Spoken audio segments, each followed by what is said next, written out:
Michael. The whisper was faint, almost drowned by the hum of the ambulance engine, but it froze him where he sat. Hands steady on the IV line, eyes locked on the pale face beneath the oxygen mask. Nobody should have known his name. Not here, not this patient, not tonight. For 15 years as an EMT, Michael Cole had trained himself to be unshakable. Detachment wasn't just part of the job, it was how you survived the endless parade of overdoses, crashes, and heart failures. Strangers came and went, faces blurred together. You did your work, you handed them off, and you never let it follow you home. But this wasn't a stranger. The eyes that flickered open, cloudy with pain, belonged to someone Michael thought he'd buried with the rest of his past. The curve of the jaw, the scar is just above the temple. Recognition slammed into him. Unstoppable, undeniable. Mark Jensen, the boy who used to sit beside him on the long summer nights, planning escapes from their small town. The friend he hadn't spoken in 15 years. The person tied to one mistake Michael had never forgiven himself of. And now Mark lay on his stretcher, breath shallow, pulse fading, fighting a battle Michael wasn't sure he could win. It was supposed to be a routine call, just another nameless life in the back of an ambulance. Instead, it was the one ghost Michael never thought he'd face again. And this time, he only had minutes to keep him alive. 15 years is a long time to carry regret. Have you ever lost touch with someone you wish you hadn't? Comment yes or no. I bet Michael's story will hit close to home.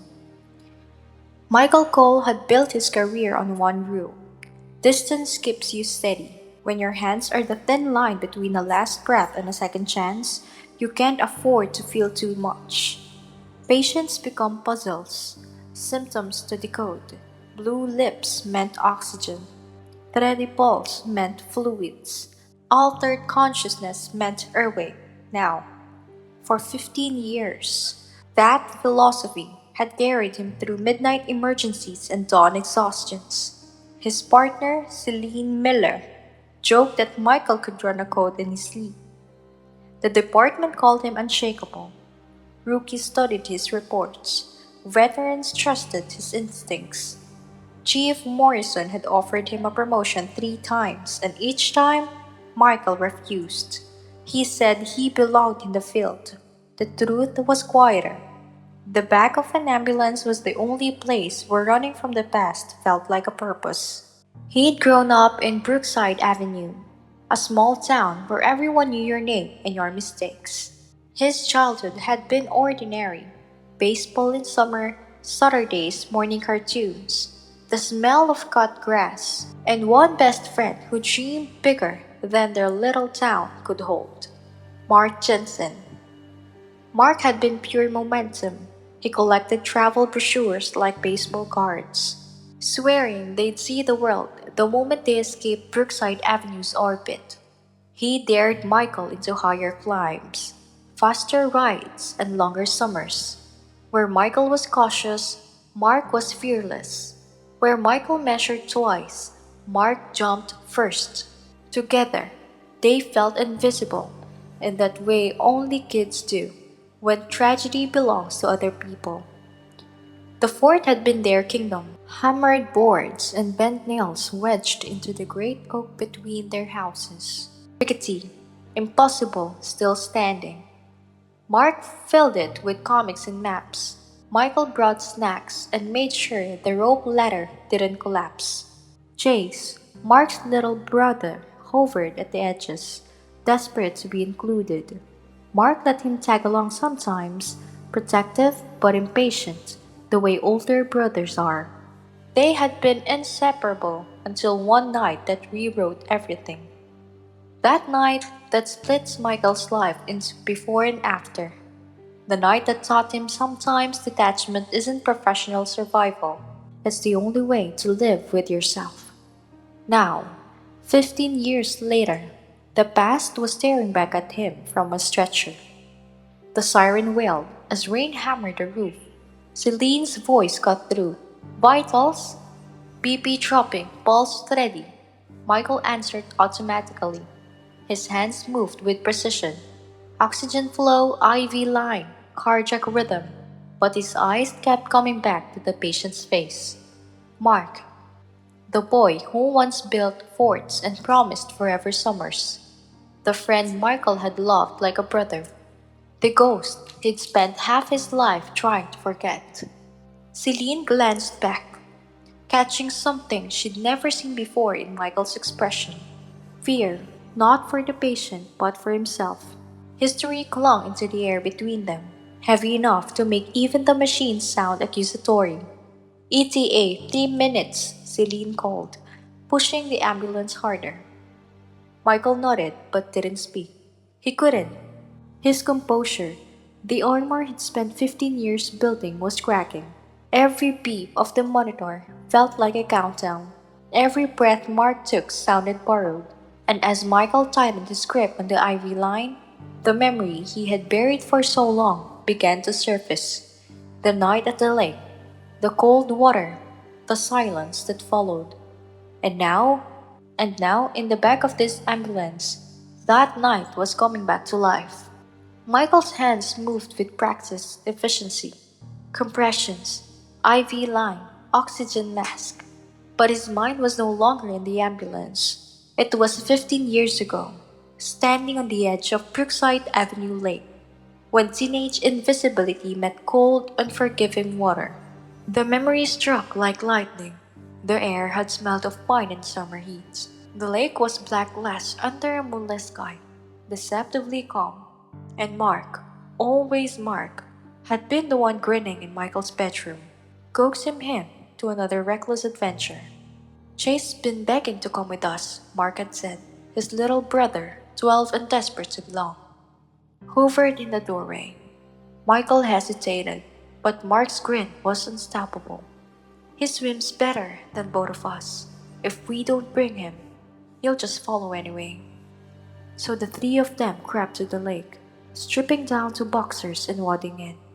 The water was icy, shocking, but Chase laughed as he splashed in. For 10 minutes, it felt like freedom itself. Stars overhead, laughter echoing across the water. Three boys convinced they were untouchable. Then Chase started to struggle. At first, it looked like play, small splashes, gasping laughter. But Michael could see it now.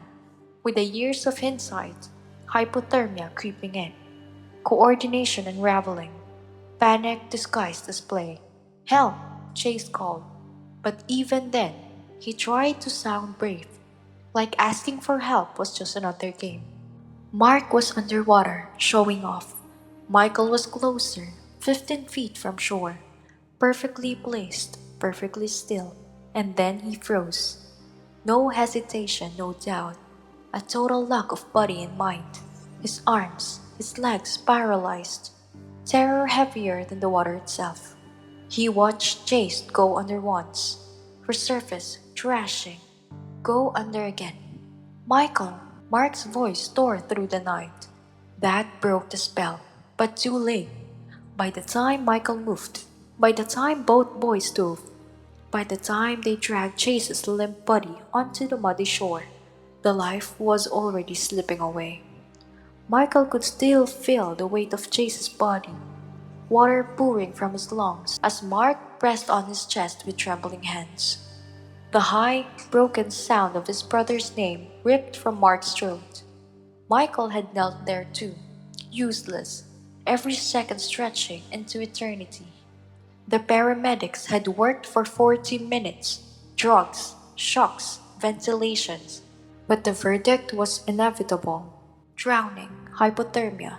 If they'd started sooner, maybe. If someone had acted right away, perhaps. If, if, if.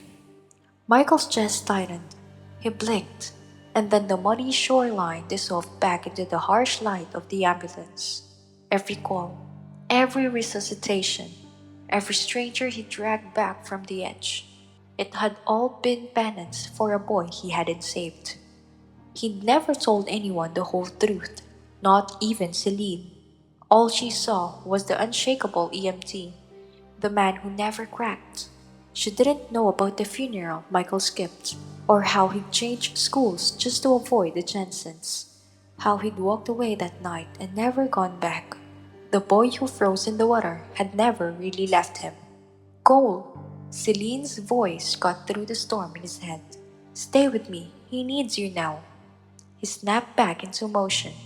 Years of training overriding everything else. Increase fluids, adjust oxygen, check rhythm. His hands were steady, but his heart wasn't. He glanced at the monitor. Irregular, fading.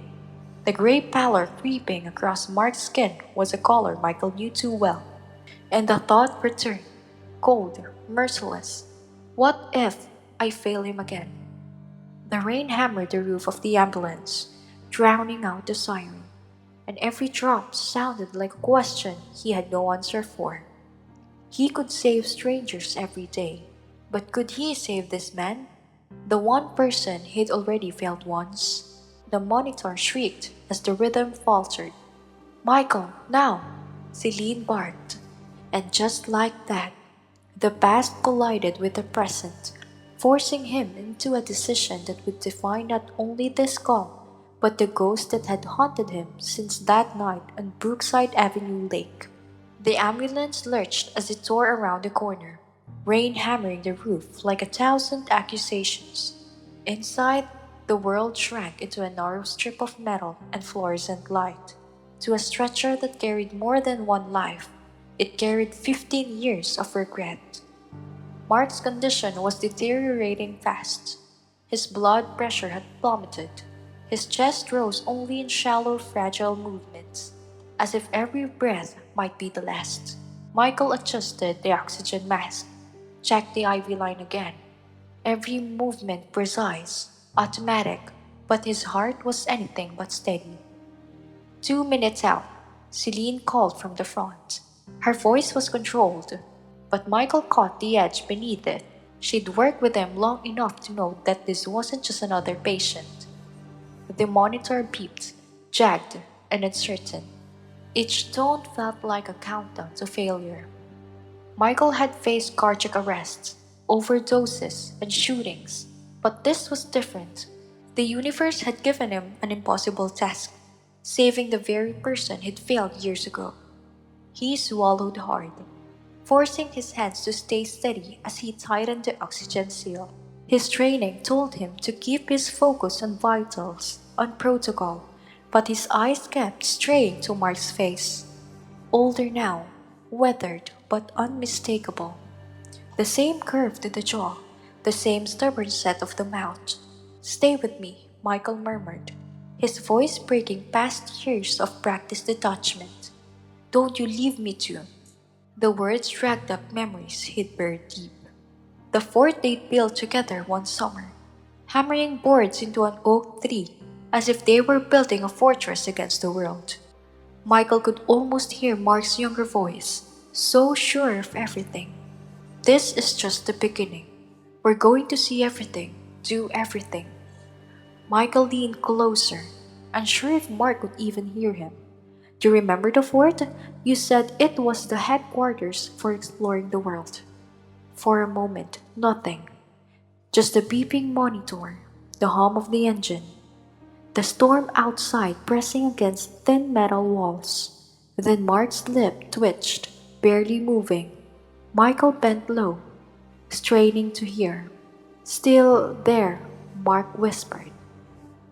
Michael stiffened.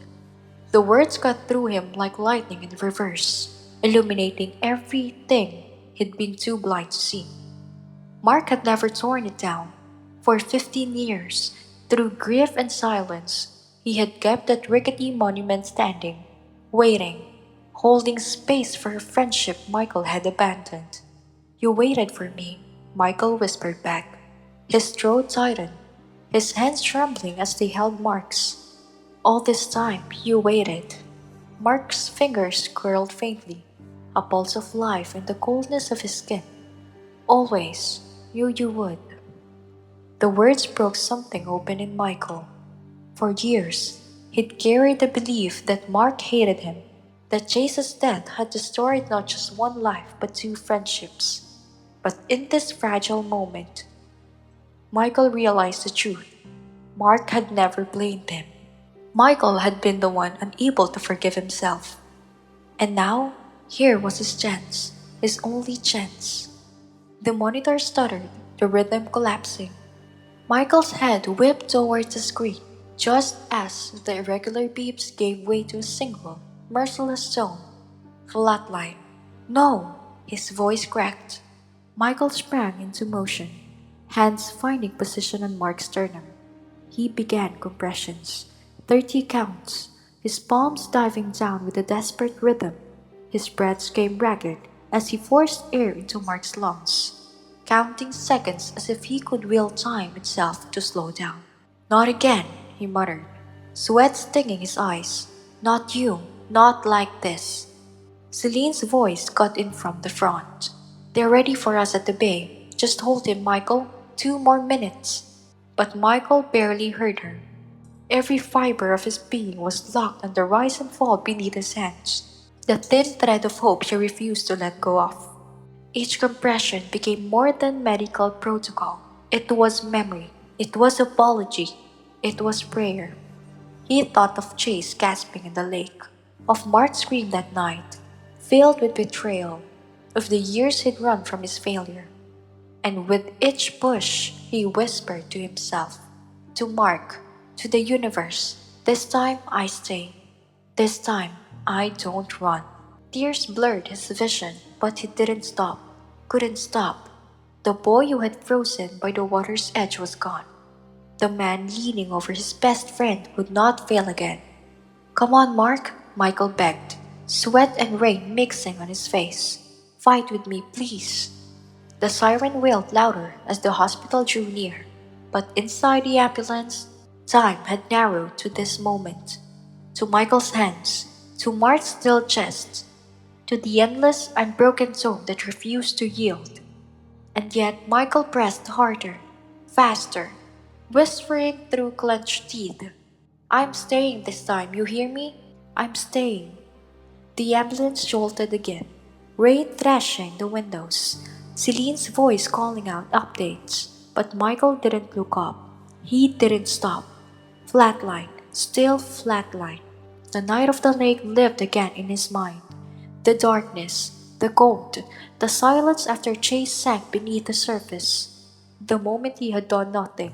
The moment that had haunted every heartbeat since. Not this time. Michael locked his arms, focused on the compressions, and gave everything he had left. The monitor screamed its single merciless note into the storm. The pulse returned like a whisper, then built into a fragile rhythm. Beep, beep, beep. Each sound filled the ambulance with a kind of music Michael had forgotten existed. His chest rose and fell in relief, though his hand still trembled on Mark's wrist. Mark's eyelids fluttered. His gaze found Michael, glassy but unmistakably aware. For a moment, neither spoke. Then, with effort, Mark's lips shaped words that cut through 15 years of silence. There you are. Michael's breath caught. The phrase was simple, but it carried the weight of every summer afternoon, every inside joke, every unspoken bond that had survived despite everything. His hands shook harder, betraying him. For the first time in his career, he couldn't steady them. He pressed them against his knees, as if to ground himself, but it didn't help. The armor he'd spent years building, detachment, control, distance, was cracking under the pressure of a friendship resurrected in the back of a storm-tossed ambulance. Through the window, the emergency bay loomed closer, its floodlights blazing like a sanctuary. The protocol said Michael should be preparing hand of notes, readying for the transfer, but he found himself wishing the drive could stretch longer, that he could linger in this suspended moment where the past and present blurred together. I used to dream about this, Michael admitted, his voice rough. Finding you again, getting the chance to explain, to apologize, but in those dreams, I always knew the right words. Mark's smile was faint, but it was real. Dreams don't need words, brother. They just need the truth. That single word, brother, nearly undid him. Michael felt like it struck deeper than any reprimand, any grief-filled silence ever could. Despite his absence, despite the years, despite Chase, Mark still saw him that way. Michael swallowed hard, fighting the surge in his throat. I became an EMT because of that night, he confessed. Because I thought if I saved enough people, maybe it would balance out. Maybe I could prove I wasn't the coward who froze when it mattered. Mark's eyes, tired, yes, but still sharp, searched his face. And did you? Michael hesitated. The number flashed in his mind. Hundreds, maybe more. People who breathed again because of his hands. Families reunited because he had shown up on time. But it never felt like enough. No, he said finally. It never filled the hole. Mark coughed, his chest rising with effort. Then, in a rasp, that was equal parts rebuke and grace. Because you were trying to save the wrong person. His gaze didn't waver. You can save Chase, he's gone, Michael. That wasn't your fault. The words landed heavy, like stones thrown into still water. Michael had spent 15 years bracing against exactly this moment, certain he'd never survive hearing it spoken aloud. But instead of breaking him, the truth cracked open something else, something buried and tender. The ambulance slowed as it neared the bay, the shift in momentum announcing the imminent handoff. Michael felt the seconds ticking down. The moment was slipping. I should have stayed, Michael said, the words stumbling out before he could stop them. After the funeral, after everything, I should have been there. Mark's hand twitched, tightening weakly around his. You're here now, that's what matters. The rear doors swung open as they came to a halt. Bright white light poured in, silhouetting Dr. Singh and his trauma team waiting outside. Celine moved to release the locks, her motions brisk, professional. This was the part Michael knew best, the practiced rhythm of handoff, the ritual that marked the end of his responsibility.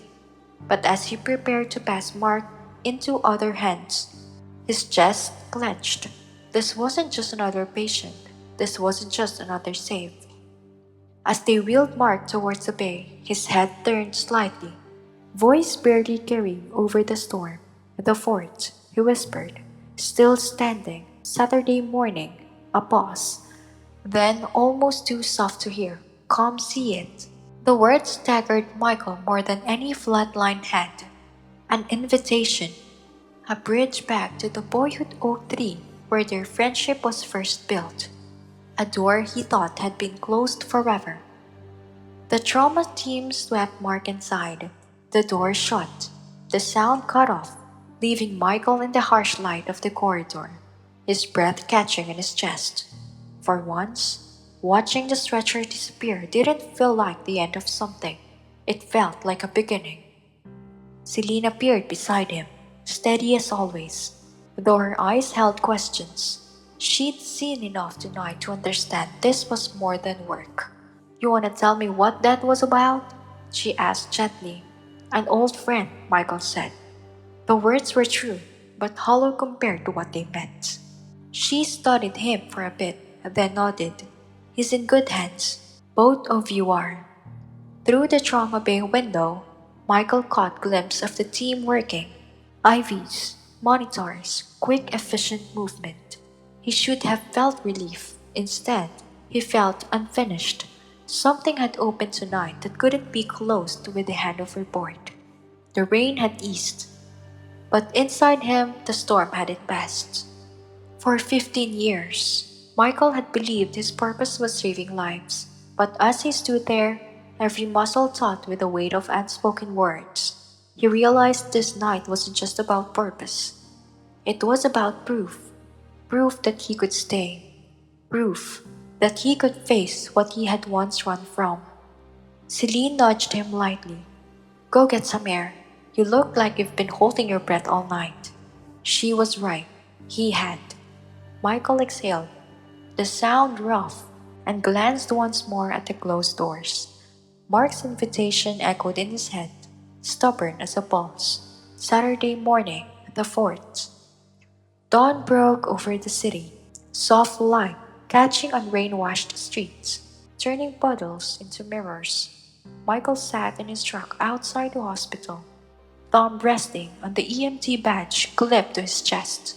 Same badge, same uniform, same city, but everything felt different than it had 12 hours ago. Something in him had shifted, like a door creaking open after years of being shut. Through the windows of the hospital, he could see the faint glow of rooms where people were healing, where heartbeats were counted as second chances. Somewhere in there, Mark was alive, breathing, resting, and for the first time in 15 years, Michael didn't feel like he had to run from that truth. His phone buzzed. A text from Celine, Mark's table, asking for you when you're ready. Ready, he almost laughed. Readiness was a luxury he'd never had in this job. He hadn't been ready the first time he held someone's life in his hands. He hadn't been ready for chase or for 15 years of carrying that night. But showing up, that he could do. The hospital's corridors were hushed, softened by the quiet hum of the morning shift change. When Michael stepped into room 314, Mark was awake, pale but smiling, his eyes carrying the same spark that used to dare Michael into climbing trees higher than they should, into believing summers would last forever. The prodigal EMT returns. Mark rasped. They talk about nothing and everything. Mark's stubborn recovery, Michael's long nights on call, the 3-4 that still stood in his backyard. They didn't say Chase's name. They didn't have to. His memory was there, in every pause, every glance that lingered a second too long. As Michael turned to go, Mark's voice caught him. I never blamed you. Michael stopped. I blamed myself for bringing him. I blamed the water, the dark, the whole world, but never you. You were a kid. You froze. It happens. Tears burned hot and unrelenting down Michael's face. I should have done more.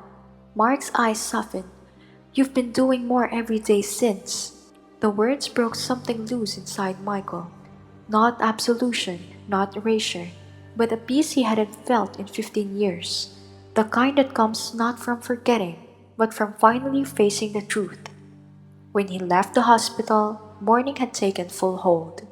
The storm was gone, leaving the city gleaming as though it had been washed clean. Celine was waiting by the ambulance, restocking supplies with her usual precision. She studied his face with the knowing look of someone who'd seen enough to read what others left unsaid. Better? She asked. Michael let out a long breath. Better.